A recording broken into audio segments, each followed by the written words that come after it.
Ini kok agak rendah ya, enak ini. Di kelas yang lain tuh kan tinggi-tinggi. Di atas itu papan tulis ya.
Oke, baik. Assalamualaikum warahmatullahi wabarakatuh.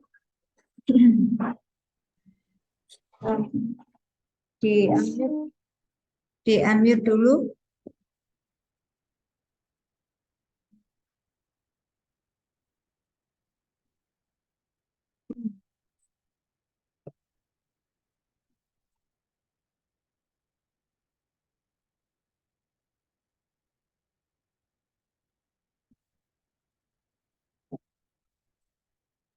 Ya, selamat sore. Kita ketemu lagi di perkuliahan bisnis internasional tatap muka yang ke-5 ya. Tatap muka ke-5. Hari ini kita bahas tentang multinational corporation dan investasi ya. Jadi investasi asing, foreign investment. Saya akan langsung share screen.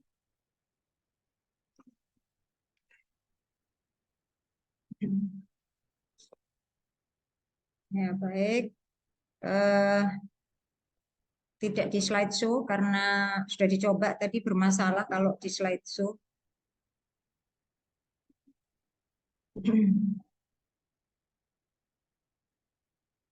Ya, baik. Yang di Zoom sudah kelihatan ininya, apa? Layarnya, share screen-nya. Sudah, Bu. Oke. Nah, multinasional corporation ya. Jadi perusahaan multinasional dan investasi asing.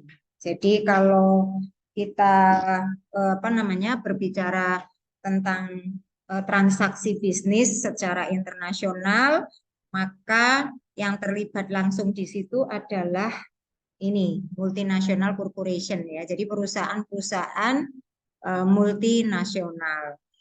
Nah, tentu saja ini menjadi apa ya istilahnya syarat ya ketika perusahaan mau melakukan bisnis internasional atau transaksi internasional harus lebih dulu memenuhi kriteria sebagai multinational corporation ya karena tidak semua perusahaan itu bisa melakukan transaksi bisnis secara internasional ya tidak semua perusahaan boleh mengekspor barang ya kan kita kan bicaranya pasti ekspor dan impor kan ya karena transaksi internasional. Nah, sehingga perlu diketahui, perlu kita pahami apa itu MNC ya.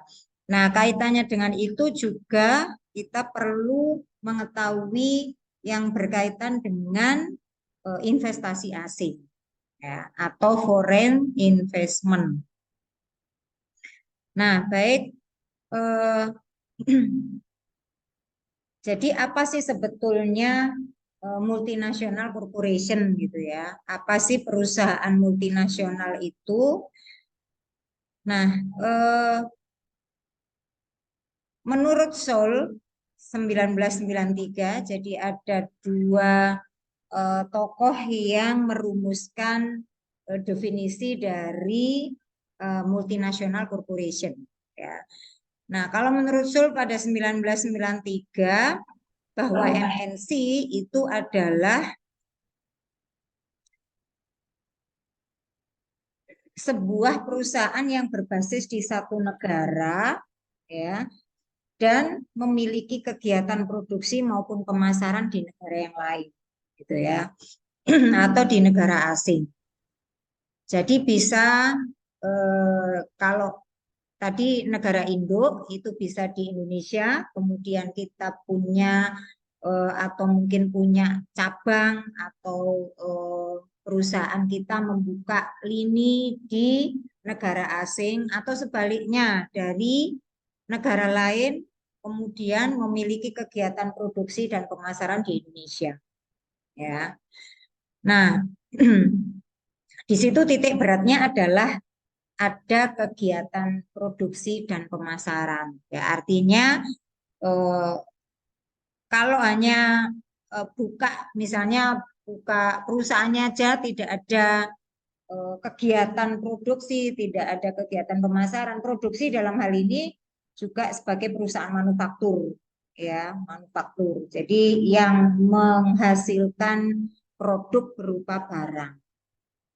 Karena kita tahu produk itu kan dua macam ya, ada barang, ada apa jasa ya. Jadi produk itu ada barang ada jasa. Nah ini titik beratnya ke manufaktur, ke produk yang berupa barang.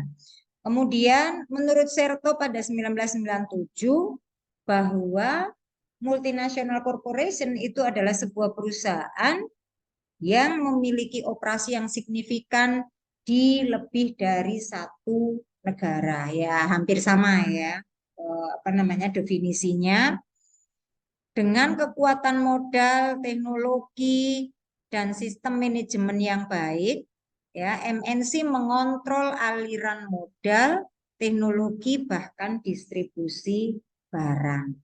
Nah, jadi dalam hal ini juga pasti ada kegiatan produksi karena di situ dibutuhkan input ya, input yang berupa modal ya, teknologi, manajemen ya. Jadi harus ada kegiatan produksi. Nah, di sini juga dititik beratkan apa namanya memiliki operasi ya, memiliki kegiatan operasi ya hampir sama dengan produksi tadi. Terus kemudian distribusi barang melintasi negara ya satu negara dengan negara yang lain. Nah, kalau dipahami itu kan hampir sama kan definisinya ya. Jadi intinya bahwa perusahaan multinasional itu adalah perusahaan yang melewati batas negara dalam distribusi, produksi, dan juga pemasaran. Seperti itu kan ya. Nah, baik. Berikutnya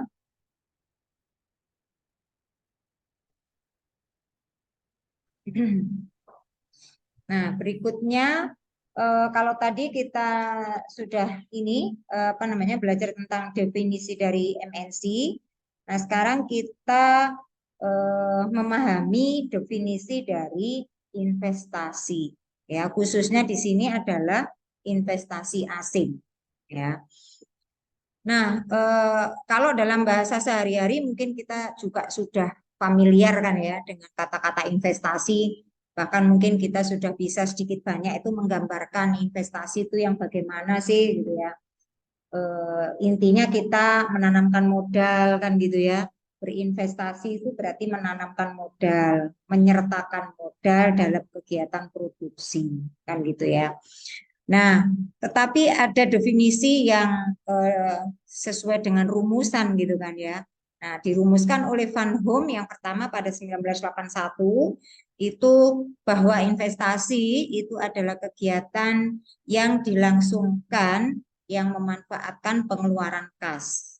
Nah, jadi eh, karena kita itu menanamkan modal, ya modalnya itu berupa kas tadi.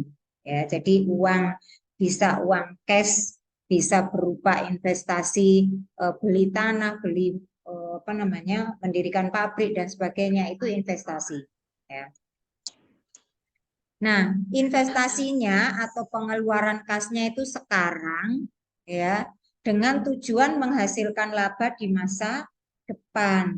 Ya, jadi namanya investasi kita menanamkan modal saat ini ya, tapi labanya itu pasti setelah proses produksi berlangsung ya. Jadi di masa depan.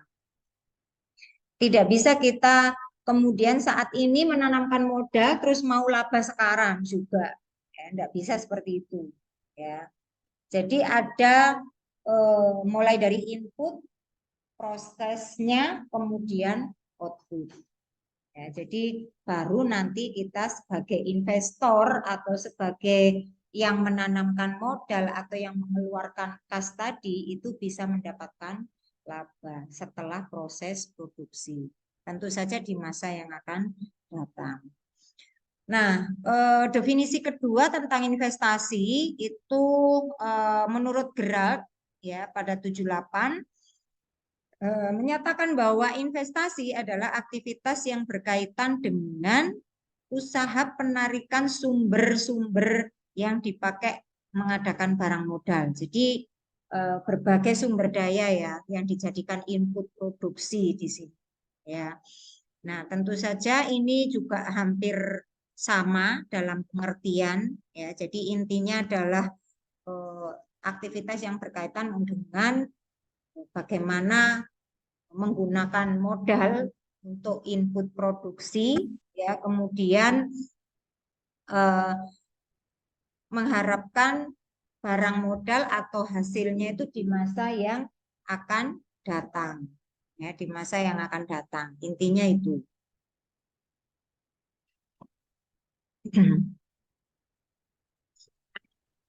Oke, itu investasi. Nah, ini adalah contoh dari investasi berdasarkan bentuknya ya, berdasarkan bentuknya.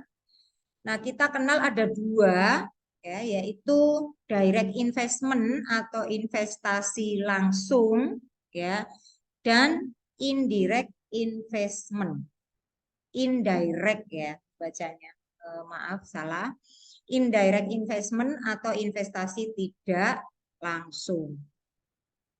Ya. Nah, di situ dicontohkan beberapa.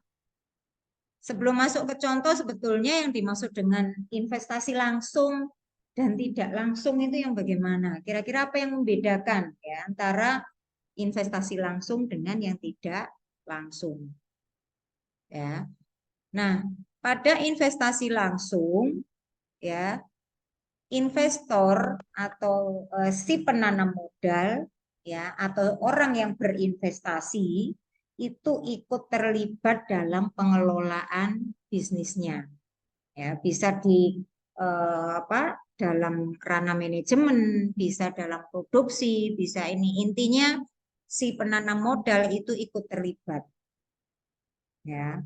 Nah, Sedangkan yang indirect investment atau investasi tidak langsung, ya hanya menanamkan modal saja, menyertakan uangnya saja, modalnya saja, tanpa ikut cawe-cawe gitu ya, tanpa ikut terlibat langsung dalam pengelolaan bisnis. Nah, di situ ada beberapa contoh. Jadi yang termasuk investasi langsung itu ketika kita menanamkan modal pada pembangunan pabrik baru misalnya ya, atau mendirikan bank, mendirikan toko, buka toko gitu ya. Artinya membangun ya, membangun secara fisiknya. Terus kemudian mendirikan kios bisa jadi, atau investasi dengan cara membeli tanah. Nah, atau bangunan, gedung, ya itu investasi tetap untuk yang tanah, ya fixed aset karena ya. Nah, itu investasi langsung. Nah, sedangkan investasi yang tidak langsung bentuknya bisa berupa investasi di pasar modal, ya. Jadi kita tinggal membeli sahamnya. Misalnya kita pengen berinvestasi, saya mau investasi. Kita lihat apa namanya perusahaan-perusahaan yang terdaftar di Bursa Efek Indonesia, setelah kita pelajari gitu ya profil mereka gitu. Nah, kira-kira saya mau menanamkan saham atau membeli saham yang mana? PT ABC kah, PT CDE kah gitu ya. Itu kita hanya ya sudah membeli saham saja ya, tidak ikut terlibat di dalam pengelolaan bisnisnya ya. Nah, ketika nanti misalnya perusahaan ternyata mengumumkan pembagian dividen, nah kita tinggal menerima ya, kita tinggal menerima dividennya, labanya ya. Nah, itu apa namanya? Investasi tidak langsung. Nah, yang termasuk dalam investasi tidak langsung juga misalnya, ya, ya, oke. Nah, investasi obligasi berupa pembelian obligasi ini hampir sama dengan saham ya. Itu. Terus obligasi itu kan surat utang ya. Terus kemudian contoh lain adalah menanamkan uang pada deposito di bank, ya. Jadi kita mendepositokan uang kita di bank. Nah, itu kan sudah nggak bisa diotak-atik ya pada waktu tertentu. Ya, nanti kalau deposito kan berbeda dengan tabungan ya. Nah, ketika kita nabung, hari ini nabung, besok diambil ya nggak apa-apa, gitu kan. Nah, kalau deposito nggak bisa, ya. Kalau deposito ada jangka waktunya. Nah, itu adalah model atau bentuk-bentuk investasi. Nah, berikutnya, oke, ya,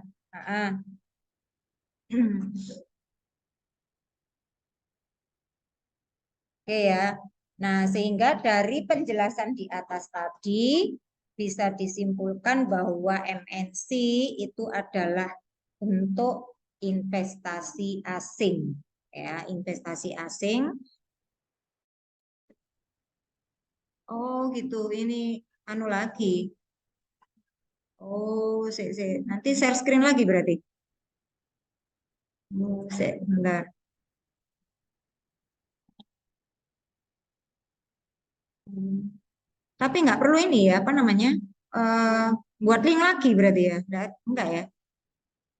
Oh iya iya iya. Berarti karena internet ini nggak stabil ya mungkin. Padahal sudah pakai tethering sih. Ya, tuh tadi di close ya. Ternyata sih berarti. Oh bukan.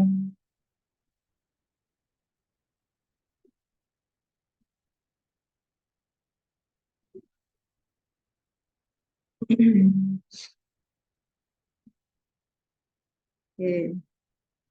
Sudah kelihatan di Zoom kalian. Nanti karena recordnya kan harus tampak ya.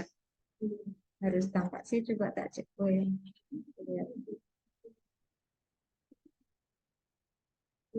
Nggak jalan. slide-nya. Terus piye iki? Sebentar.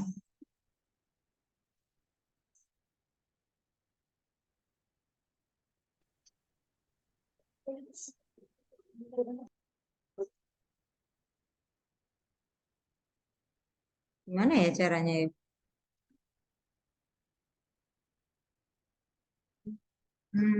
Stop share dulu aja.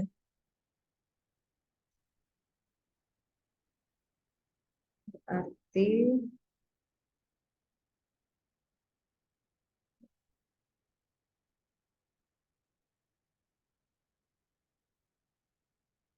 kalau ini di Zoom kalian sudah?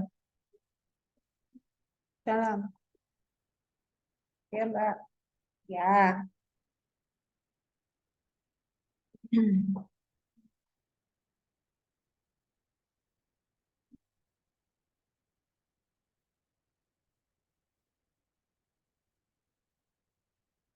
Ini juga.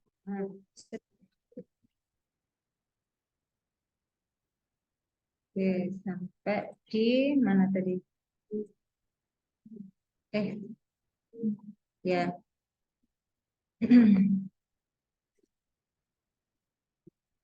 Oke ya. Nah, jadi intinya MNC itu perusahaan yang tersebar di seluruh dunia ya, yang melakukan investasi gitu ya, menanamkan modal di negara-negara asing. Jadi mereka saling bekerja sama gitu ya dengan menanamkan modalnya. Terus kemudian eh, mereka memiliki pengaruh kuat ya dalam politik global. Nah, ini adalah peran dari MNC ya. Dan juga sebagai sumber finansial yang sangat memadai ya, berkecukupan untuk relasi masyarakat dan lobi politik. Jadi ini berpengaruh banget ya dari negara masing-masing negara gitu ya, di masing-masing negara. Terus berikutnya nah, beberapa faktor yang mendorong MNC untuk melakukan ekspansi, gitu ya. Nah, ekspansi itu adalah putus lagi. Insya Allah putus. Padahal sudah pakai tethering ini. Kok bisa gitu ya?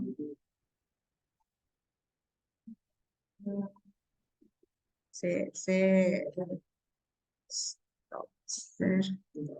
Ini nggak bisa diminimize ini yang bisa.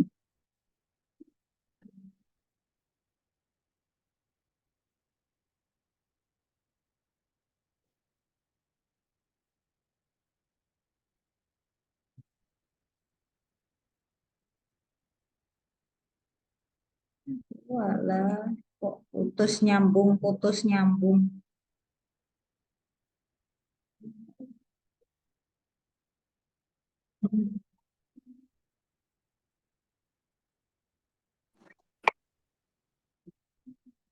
Nah, berarti tadi itu belum stop share berarti ya. Dicoba aja. Ini di Zoom kalian ada? Oh, ya wis. Hmm.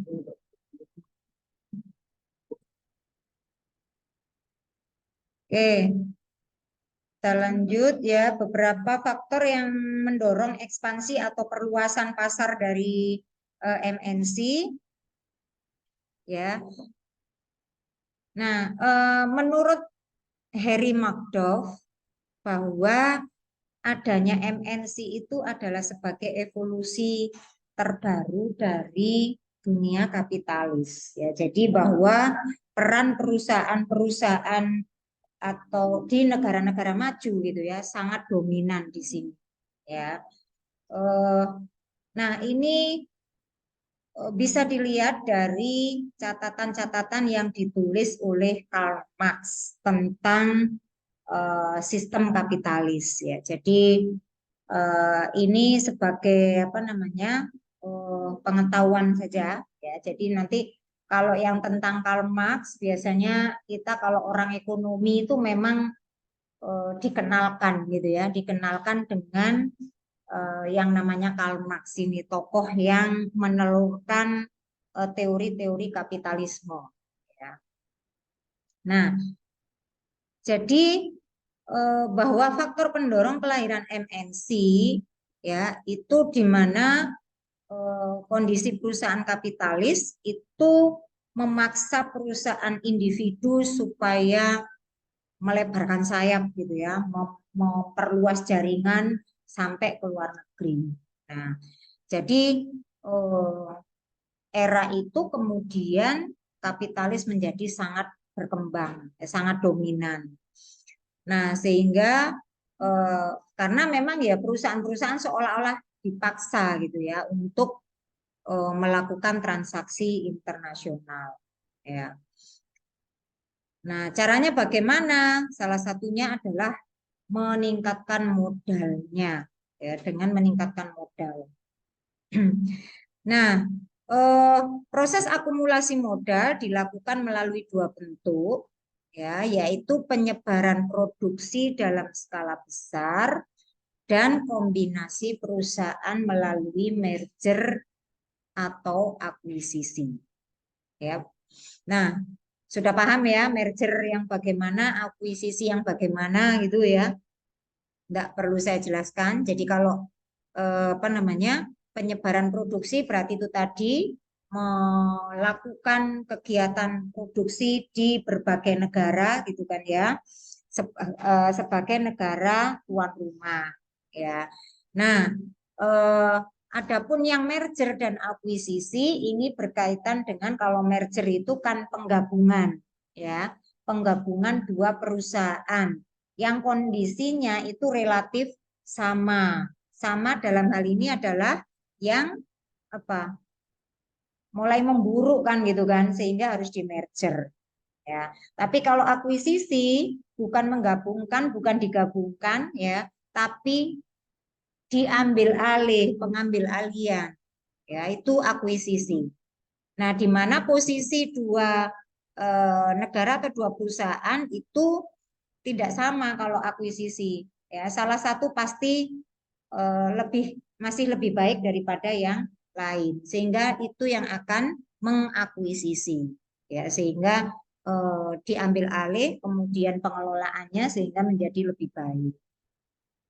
Kalau merger itu kan bukan marger ya itu ya, salah salah ketik ya, bukan marger, jadi merger ya pakai e. Nah, terus kemudian faktor pendorong yang lain adalah bahwa pasar menyediakan dasar atau elemen penting dari produksi kapitalis. Jadi ini berkaitan dengan sumber daya di masing-masing negara. Ya, bahwa kita sudah paham faktor pendorong dari adanya bisnis internasional itu salah satunya adalah sumber daya tidak bisa diproduksi dalam negeri sehingga harus didatangkan dari luar. Ya, gitu. Atau yang sebaliknya, sumber daya dalam negeri berlimpah sehingga harus dijual ke luar. Ya, seperti itu ya. Konsep ini yang akan selalu kita bawa ketika berbicara tentang bisnis internasional atau transaksi internasional. Nah, berikutnya oke, faktor pendorong yang lain dari ekspansi MNC adalah tentu saja hasrat untuk mengejar keuntungan secara global. Ya, jadi pasti banyak peluang kan ya dengan melebarkan sayap ke luar negeri gitu ya. Nah, harapannya keuntungannya, returnnya itu juga jauh lebih besar. Ya, tidak ada investor yang berharap rugi kan gitu ya, nggak ada. Dan perusahaan itu dikelola adalah untuk tujuan memakmurkan pemegang saham. Ya, jadi makanya para manajer itu dituntut sedemikian rupa untuk bisa menghasilkan laba itu bagaimana ya. Jadi harus dipacu sedemikian rupa supaya menghasilkan laba. Nah, kemudian faktor yang kedua adalah keinginan untuk mencari dan memperoleh suplai bahan mentah atau raw material atau biasa juga disebut dengan raw earth ya. Jadi sumber daya yang berupa bahan mentah atau bahan baku ya. Jadi karena tadi itu, karena tidak semua sumber daya atau bahan mentah itu bisa diproduksi dalam negeri, sehingga harus melebarkan sayap keluar untuk bisa memenuhi kebutuhan suplai bahan mentah. Ya, nah di situ ini apa namanya jenis awal MNC yang banyak dijumpai pada akhir abad ke-19 dan awal abad 20. Ya, jadi di Inggris, ya Belanda dulu itu ada VOC, ya itu adalah salah satu gitu ya era itu gitu ya, salah satu perusahaan MNC terbesar ya salah satunya. Dan VOC ini yang kemudian memporak-porandakan kita gitu ya, memporak-porandakan perdagangan di Indonesia kan gitu kan, karena tidak hanya berdagang, ternyata mereka juga membawa paham-paham yang ya kan, jadi itu sampai penjajahan dan sebagainya ya, kita kalau sejarah kan seperti itu. Terus kemudian di India itu juga ada yang besar, East India Companies ya, ada Hudson Bay Trading Company ya, itu perusahaan-perusahaan MNC era itu gitu ya, Union Manor ya, banyak lagi ya. Terus kemudian dewasa ini MNC apa namanya dijumpai dengan menggarap pertambangan minyak. Jadi mereka yang berinvasi gitu ya, melebarkan sayap ke negara-negara lain melalui pertambangan minyak. Ada Anaconda Cooper, ada Kenneth Cooper, itu beberapa contoh MNC. Nah, faktor pendorong berikutnya adalah melayani pasar secara langsung. Ya, jadi mereka akan memenuhi kebutuhan pasar dunia gitu ya. Negara-negara yang membutuhkan ya terkait dengan suplai juga tadi itu ya, kebutuhan-kebutuhan produksi. Nah, di situ disebut market seeker ya, pencari pasar gitu kan ya. Jadi mereka dicontohkan adalah IBM ya, yang termasuk di situ ada Volkswagen, Unilever, Coca-Cola, Philips, Singer ya, itu perusahaan-perusahaan multinasional yang produknya sudah seantero dunia kan gitu ya, digunakan oleh hampir semua negara di dunia ya. Nah, caranya dengan meminimumkan biaya atau cost minimizer ya. Jadi MNC jenis ini mencari dan melakukan investasi di luar negeri agar tetap kompetitif ya.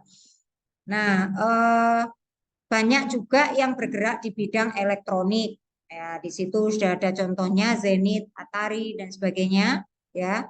Terus kemudian apa namanya, beberapa negara di Asia juga menjadi sasaran dari perusahaan-perusahaan multinasional yang besar ini ya. Nah, oke, ini pendekatan evolusioner bisa dilewati. Nah, yang penting ini jadi tahap internasionalisasi. Jadi tahap internasionalisasi itu adalah tahap yang harus dilalui oleh sebuah perusahaan untuk bisa menjadi global ya, untuk bisa menjadi MNC ya. Nah, yang pertama tentu saja harus melakukan ekspor kan gitu ya. Karena kita berbicara tentang transaksi internasional, maka mau nggak mau pasti ekspor atau impor. Nah, yang awal adalah ekspor dulu. Ya, jadi karena memang yang dititik beratkan harusnya ekspor kan gitu ya. Impor kalau bisa diminimalkan kan gitu ya. Nah, itu jalan pertama ya, yaitu melakukan ekspor atau menjual produk keluar ya kan. Nah, bisa melalui jaringan independen atau agen penjualan atau melalui lisensi pabrik di luar negeri. Ya, jadi misalnya kalau lisensi kan banyak ya, sudah sampai sekarang itu sudah bertumbuh sekali, ya signifikan sekali perkembangannya lisensi-lisensi ya, seperti waralaba yang berkembang di Indonesia, ya berkembang sangat pesat di seluruh dunia ya mereka. Jadi mungkin pusatnya di Amerika seperti waralaba, McD lah, KFC macam-macam itu kan waralaba ya. Jadi mereka lisensinya aja yang dijual gitu. Ya, mereka yang mensuplai bahannya, mereka yang membuka outletnya dan sebagainya. Nah, terus yang kedua tahapnya adalah mendirikan sales outlet ya di pasar luar negeri. Nah, caranya bisa dengan mengakuisisi tadi, ya, mengakuisisi perusahaan yang lebih kecil di pasar lokal. Jadi kalau misalnya kita berekspansi ke Malaysia misalnya, ya, nah kita mengakuisisi perusahaan-perusahaan lokal di sana. Ya, itu caranya kemudian membuka outlet-outlet produk kita, ya. Terus kemudian berikutnya mendirikan fasilitas produksi di dalam negeri. Nah, ini misalnya kita buka pabrik ya. Tidak hanya lisensinya tapi kita sudah langsung buka pabriknya di luar ya. Nah, caranya sama dengan cara mengakuisisi atau juga mendirikan baru gitu ya, mendirikan baru. Nah, dengan cara yang bertahap ini, satu perusahaan dapat beralih dari strategi orientasi ekspor yang rendah risiko, ya, dan tapi hasilnya juga rendah, gitu ya, menjadi strategi produksi internasional yang high risk, ya, risiko tinggi, tapi keuntungannya juga sangat tinggi, ya. Memang high risk, high return, ya itu istilahnya ya. Jadi semakin tinggi risiko itu tingkat pengembalian atau keuntungan itu semakin besar. Ya, jadi itu berbanding lurus risiko dengan keuntungan. Ya, jadi jangan takut menghadapi risiko gitu. Ya, jangan takut menghadapi risiko. Kalau kita jadi pengusaha, wirausahawan, justru kita dituntut untuk suka tantangan kan gitu ya. Jadi sebagai challenger, memang wirausahawan itu dituntut seperti itu. Kalau kita takut risiko, nah nggak akan berkembang, ya nggak akan berkembang gitu. Karena memang yaitu ininya apa namanya tagline-nya high risk, high return. Ya semakin tinggi risiko, semakin tinggi keuntungan atau tingkat pengembalian. Nah, baik. Berikutnya, oke, kalau ini dinamika struktur perekonomian global, ini kita berbicara tentang yang namanya globalisasi. Jadi kalau perkembangan perdagangan dunia ini dapat berjalan sedemikian mudah kan sekarang ya arus perdagangan. Nah, itu salah satunya adalah karena globalisasi. Ya, kita berbicara tentang globalisasi. Nah, ini adalah era di mana awal gitu ya, tahun 70-an. Jadi mungkin bahkan saya juga belum lahir ya, apalagi Anda gitu ya. Saya aja belum lahir 70-an gitu. Itu adalah awal berkembangnya era globalisasi. Ya, jadi di mana arus produksi barang dan jasa itu luar biasa. Ya, jadi semakin mudah ya kan. Terus dengan adanya free trade dan sebagainya, perdagangan bebas, itu semua perpindahan atau pertukaran teknologi di bidang pendidikan, politik, semua adalah imbas dari globalisasi. Ya. Nah, arus barang ini ya sekarang luar biasa. Ya. Apalagi perkembangan teknologi. Kalau kita tidak antisipasi dengan baik, ya maka bisa ada penyalahgunaan yang terkait dengan imbas globalisasi, ya kan? Jadi kita harus punya tameng kan gitu ya. istilahnya punya tameng itu apa ya? Apa ya? Iya, benteng sih ya, yang membentengi diri kita ya. Kalau secara individu atau pribadi, belum lagi secara misalnya negara gitu kan ya. Arus globalisasi itu memang positif, tapi tetap ada dampak negatifnya ya. Dan itu yang harus diantisipasi ya, perdagangan. Nah, perubahan penting pada globalisasi ya. Jadi ditandai dengan menurunnya tadi dominasi negara-negara barat yang maju gitu ya. Karena apa? Ya dengan adanya globalisasi itu negara-negara berkembang juga berpeluang gitu ya, berpeluang. Jadi semua kompetitif gitu ya, semua berkompetisi ya. Nah, berikutnya salah satu dimensi utama dari gelombang globalisasi adalah investasi yang mendorong tumbuh dan menyebarnya perusahaan transnational corporation. Jadi selain multinational corporation ada istilah transnational corporation ya. Nah, ini adalah alternatif ya dari MNC, alternatif lain ya. Nah, istilah TNC atau transnational corporation biasanya digunakan dalam setiap publikasi dari PBB ya yang dibentuk pula sebagai institusi ya, secara khusus menangani TNC yaitu United Nations Center on Transnational Corporation. Jadi PBB itu lebih suka menyebut transnasional daripada multinational corporation ya, dan bahkan PBB punya lembaga sendiri yaitu United Nations Center of TNC itu yang menangani perusahaan-perusahaan multinasional tadi ya yang disebut dengan transnational corporation ya. Nah, itu jadi di sini sebetulnya ada perbedaan ya antara TNC dengan multinational corporation ya.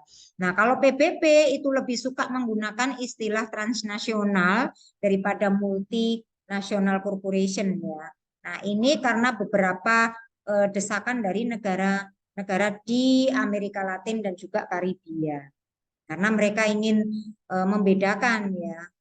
Jadi TNC yang dimiliki asing dengan model joint venture ya. Jadi istilah ini kan pasti sudah Anda kenal juga kan ya. Jadi ada beberapa bentuk kerjasama ya atau model-model perusahaan ya, ada joint venture, ada apa namanya tadi itu kalau misalnya lisensi ya, ada waralaba itu kan model-model kerjasama dari negara-negara atau perusahaan-perusahaan asing ya misalnya ya.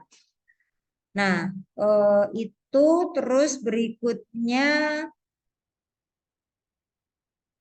Nah, jadi perusahaan transnasional ya terdiri dari perusahaan internasional, perusahaan multinasional, dan perusahaan global. Nah, artinya apa? Transnasional itu jauh lebih luas skalanya dibandingkan dengan multinational corporation. Ya, jadi bahkan MNC itu termasuk di dalam TNC. Ya, jadi itu yang membedakan.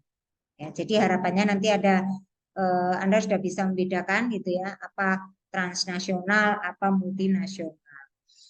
Nah, menurut Diken ya 92 TNC memiliki peran penting karena dapat mengendalikan aktivitas ekonomi di lebih dari satu negara. Ya. Nah, termasuk di situ adalah aktivitas operasional dalam skala global. Oke. Nah, eksistensi TNC di satu negara sangat berpengaruh terhadap perekonomian. Apa indikatornya? Adalah dari produktivitas, ya, penyerapan tenaga kerja, penjualan, dan aliran penanaman modal asing atau PMA. Ya, itu semua adalah bentuk dari keberadaan TNC. Ya, indikatornya dari produktivitasnya. Tentu saja jauh lebih luas dibandingkan ini ya, dibandingkan MNC. Nah, nanti ya bisa dipelajari. Nah, kontribusi positif TNC itu juga berperan sebagai stimulus pertumbuhan ekonomi.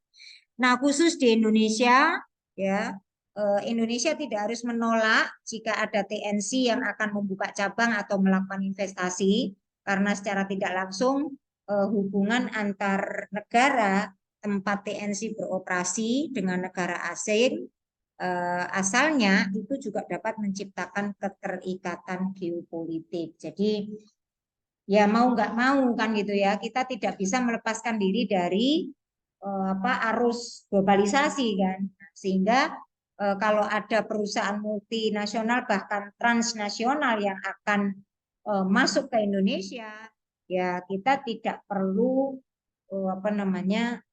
underestimate gitu ya. Jadi yang penting ada kejelasan tujuan mereka berekspansi gitu ya. Dan yang paling penting menguntungkan kan gitu ya. Jangan sampai kemudian perusahaan-perusahaan asing masuk itu justru mengambil alih, merugikan kita kan gitu ya. Jadi itu yang harus diantisipasi oleh negara ketika misalnya mengizinkan kan gitu ya. Masuknya kan sudah pasti melalui ya perizinan nasional kan ya sebelum mereka ya masuk ke negara kita. Nah, satu hal yang paling penting adalah kerjasama investasi itu harus tetap menjunjung kepentingan nasional. Ya, jadi jangan sampai dengan adanya perusahaan-perusahaan asing tadi justru menggerus keberadaan perusahaan-perusahaan lokal atau bahkan justru memporak-porandakan perekonomian kita gitu ya. Jangan sampai gitu. Jadi justru adanya modal asing itu harus dikelola sedemikian rupa sehingga mereka ikut mengembangkan gitu kan ya, memajukan perekonomian dalam negeri kan gitu ya. Nah, juga harus memperhatikan kondisi politik kita, sistem ekonomi kita supaya lebih stabil kan gitu ya. Nah, yang terakhir adalah dampak positif dan negatif dari keberadaan MNC atau bahkan TNC ya.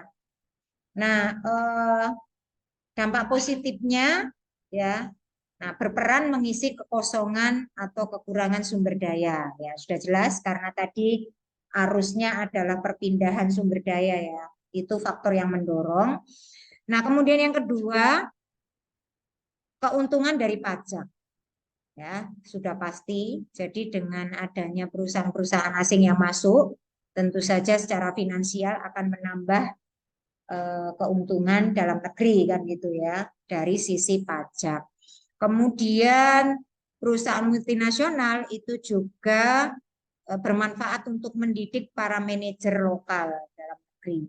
Ya, jadi mendidik itu dalam arti misalnya memotivasi, mendorong gitu ya supaya perusahaan-perusahaan lokal dalam negeri itu terpacu untuk bisa berkembang, untuk bisa ini mencari strategi supaya bisa membuat networking gitu ya, relasi keluar seperti apa ya, dalam rangka untuk pasokan sumber daya. Oke. Nah, juga yang penting adalah memperluas jaringan pemasaran. Ya, jadi dengan bekerjasama dengan MNC tadi, ya perusahaan-perusahaan asing itu diharapkan perusahaan lokal itu bisa memperluas jaringan sampai keluar. Ya, nah itu, nah tapi ada juga dampak negatifnya, ya. Dampak negatif dari keberadaan MNC itu adalah bahwa negara berkembang itu jadi sasaran dari perusahaan multinasional gitu ya. Karena negara-negara ini menghadapi dilema di mana sebagian besar negara masih lemah gitu ya. Juga perusahaan-perusahaan raksasa ini sangat kuat sehingga ya mereka akan lebih mendominasi ya. Dwi Anissa baru masuk atau tadi sudah masuk? Baru masuk. Oh, Dwi Anissa baru masuk. Oke. Perusahaan multinasional itu juga merusak ya, artinya apa namanya berpengaruh negatif juga terhadap perekonomian tuan rumah atau negara-negara yang menjadi tempat kita atau tempat MNC tadi berinvestasi ya. Nah, karena ini bisa selain tadi itu dampak positifnya di sisi lain itu mendorong memotivasi perusahaan lokal, tapi juga pengusaha-pengusaha lokal ini jadi apa ya, mereka akan berpikir dua kali gitu kan, karena persaingan jadi semakin ketat tapi nggak seimbang kan gitu ya dengan perusahaan asing gitu. Terus kemudian memobilisasi sumber-sumber finansial dalam rangka membiayai proyek-proyek pembangunan. Jadi eh, distribusi modal, ya mobilisasi keuangan itu lebih banyak diambil dalam tanda kutip ya, dalam tanda kutip oleh perusahaan-perusahaan MNC tadi untuk membiayai produksi mereka. Oke, baik. Nah, yang terakhir sudah pada kesimpulan. Ya, jadi MNC itu tentu saja sangat berperan dalam perekonomian global, terutama yang berkaitan dengan investasi asing, ya, baik langsung maupun tidak langsung. Ya, itu kesimpulannya. Jadi karena kita mau nggak mau ya pasti akan terlibat dalam pengelolaan perusahaan-perusahaan MNC itu, tuh ya, karena arus globalisasi tadi. Nah, oke, baik, itu slide-nya sudah yang terakhir. Silakan jika ada yang ditanyakan. Saya stop share dulu.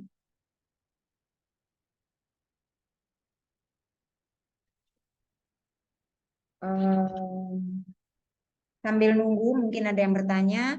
Silakan on cam, kita screenshot dulu.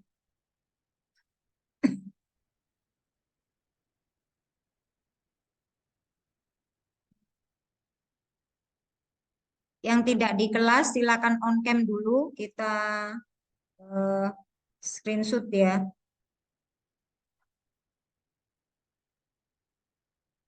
Hanum, Haidar, Desi, siapa lagi tuh?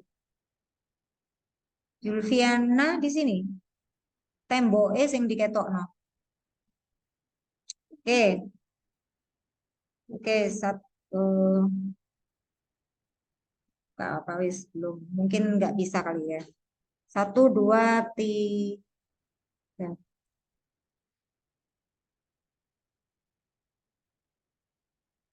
Berapa partisipannya? 27. Masuk semua ini berarti. Berapa orang? Kelas ini. Oh, dua lah. Oke.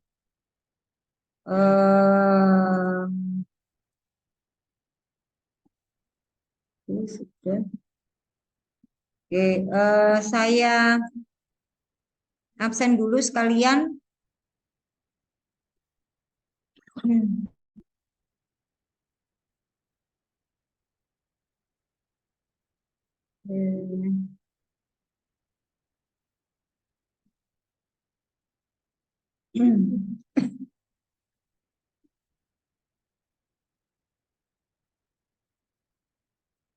Ada yang ditanyakan? Iya, belum ya itu kemarin ya. Kelompoknya sudah fix, tugasnya yang belum ya. Sampai lupa itu kemarin materinya mestinya dari Bu Rini ya tugasnya ya. Apa review jurnal apa apa? Ya, oke. Sabar.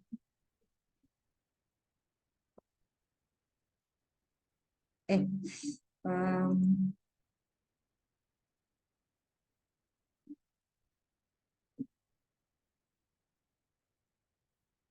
Hmm,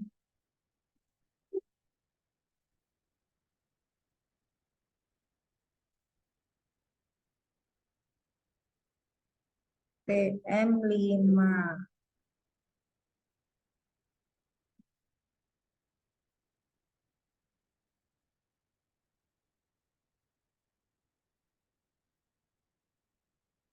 Oke, duh, kok nggak bisa?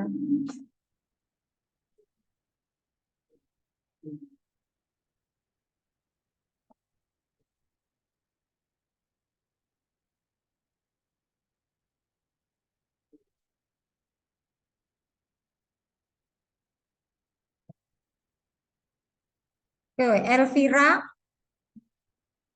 salah ya? Benar ya? Oh, salah ya? Si. Salah, salah, salah. Ya, B1.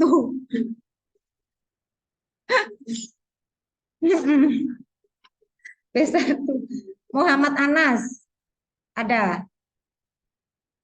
Adakah? Ada Bu, Tapi nggak di sini gitu, ta? Oh. saya Bu, Al- saya Bu, saya Bu. Ali Taufik Andini, yang mana? Oh, Armadani Iqbal. Oh, di Zoom tadi ada ya. Arum Ya ikut. Romadana di Saya Zoom. Bu. Dwi Anisatul. Oke. Ferdi Firdianto. Nggak ada. Oke. Terus Hanum ada tadi ya di Zoom ya. Ilsa Hatin. Ada Bu. Oke. Indira Purwita. Oke. Kelvin Lukianto. Nggak ada Hadir ya? Bu, hadir. Nggak semaur ya. Muhammad Arif Saifuddin. Hadir Bu, hadir. Ada. Nggak denger ya Bu ini. Muhammad Haidar. Ada tadi di Zoom sih. Nggak tahu yang ini. Nabila. Oh ada. Lupa. Yulviana Kusuma. Hadir Bu. Di Zoom. Aziza Iya. Apriliani. Di sini. Oke. Fatah Karisma. Oke. Di sini dan di sana ya. Mutiara Novia. Oke. Putri Cantika. Siska Wiranti. Oke. Muhammad Satrio. Oh iya, benar. Vanda Ayu. Wulandari. Hadir Bu. Desi Lailatul. Rohma Wati. Rohma. Bu. Erwin Septian. Tias ada, Indriswari, Rian. Oke. Selesai. Mohon maaf Bu, Oke, nama baik. saya Bu. Terima kasih. Saya end meeting ya. Assalamualaikum warahmatullahi wabarakatuh.